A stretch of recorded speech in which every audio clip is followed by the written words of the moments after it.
I know it's only been 2 weeks since I last shot Frost, but I I just couldn't help myself.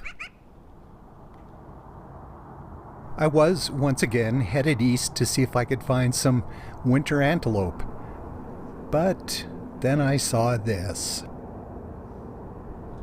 So I figured I'd just linger a little bit and see what I could shoot.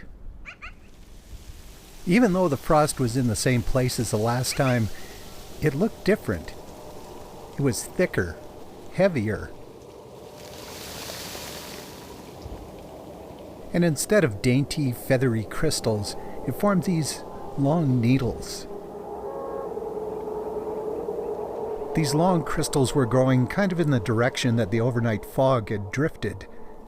Here it was sunny, but just down the road, I ran into the fog again, and the crystals were still growing. The steel wheels on this irrigation system were covered with them. And I could read Range Road 234 on this sign, but what the township coordinate is, no idea. I kept going east through Chancellor and further on, but the fog just kept getting thicker. These partridge were maybe 50 meters away and just about to disappear into the mist. And the old playground equipment at the Makepeace School, it was even closer.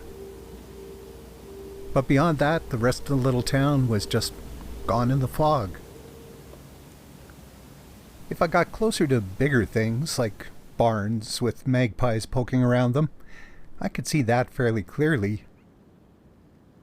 And the frost that the fog left behind really stood out against that red paint. But anything small and delicate, well, most of the detail was lost in the fog. And the fog never quit. By now, I was on the edge of antelope country. But it was pretty plain that even if there had been antelope around, I wouldn't have seen them. I mean, these leafcutter bee houses, they were hard enough to find, and they're bright colors. So I just kept on shooting frost and fog. Out on the open prairie, I did find these horses, but I was already turned around and headed back home by then.